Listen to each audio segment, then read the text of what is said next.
From the history of transportation to being a crash test dummy, this pavilion in Epcot has taken many forms. With this being its fourth iteration, has Test Track 3.0 hit a dead end or won the checkered flag? After a hiatus, Disney Versus is coming back strong with a fan favorite in Test Track. We've done a video on the Transportation Pavilion a while back, but with its update, it's only fitting we see who stands atop the automobile hierarchy. We won't spend too much time on the other three attractions, but we will go over them briefly, and of course pick a winner at the end. But before we get started, let's say hello to Carlos's wife before we get into the video. Tell him, Carlos, don't be cheating.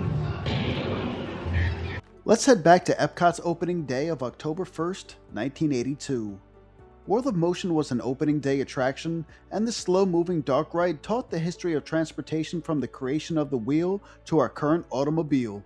This 15-minute march through time was very reminiscent to Spaceship Earth, and not only theme but aesthetic. General Motors sponsored this attraction for a decade, but as business slowed for GM in the early 90s, instead of renewing a long-term deal, they instead started signing a series of one-year contracts. In 1995, the decision to gut this building in favor of a modern attraction was agreed upon, and in 1996, the ride would permanently close. In December of 1998, Test Track version 1 would soft open, and would put guests through the same tests that General Motors cars would go through, such as testing anti-lock brakes, seeing the efficiency despite extreme heat and excessive cold, handling for sudden turns, and the grand finale, going top speed. This version would last until 2012. From December 6, 2012 to June 17th of 2024, we got Test Track version 2, and on July 22nd of 2025, version 3 opened. So what has changed? Well, from the queue, not too much. Outside of the videos on the wall and maybe a few theme changes, things are pretty much the same. Until you get to the preload area. Version 2's whole gimmick was to build your own car and see how it holds up through various tests using an art style similar to the Tron movies. Before getting on your ride vehicle, guests would enter a room where you would use a touchscreen to make their creation. Then you'd be given a score at the end of each test and be ranked with everyone else in your car. Version 3 skipped all of that and got down to business. As the attraction starts for version 2, you first see how your sim car fares in poor weather. Then test your car's handling by making sharp turns at high speeds. We then entered the aerodynamic test by passing giant mirrors with imaginary winds passing over the hood of your ride vehicle. Next is the response test.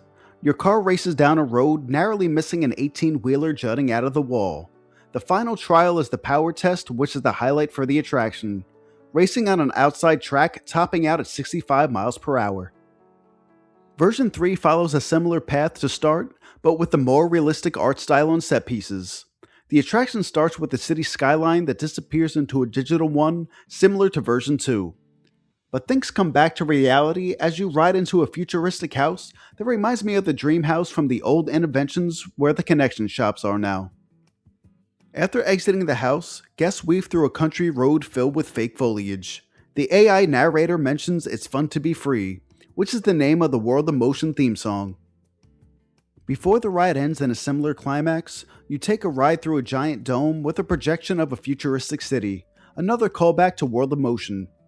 This is a modernized version of the ride's ending as you drive through a city of tomorrow, which uses fast-moving images to simulate high speeds while moving at the same pace. But with all that being said, let's pick a winner. Overall, World of Motion in my opinion is the best attraction ever to be built in the Transportation Pavilion. But which Test Track version takes the silver medal? Although the building of your own sim car was fun and something different we haven't seen in the parks, version 3 made me audibly gasp when seeing the reimagined city of tomorrow. Not only the sights and the callbacks to World of Motion made this an amazing ride, but the smells used enhanced the experience. The smell of the trees outside the House of Tomorrow, as well as the tires in the garage, all played a part in making this a memorable experience. But I'd say my favorite scene by far is the mountain road. It made me think this is the way the family from the Carousel of Progress and the Christmas scene gets home after work. But that'll do it for this episode of Disney Versus. This is my most popular series by far on this channel, so I hope the layoff didn't bother you too much. So until next time, drop a like if you enjoyed this, subscribe if I earned it, and thank you for watching.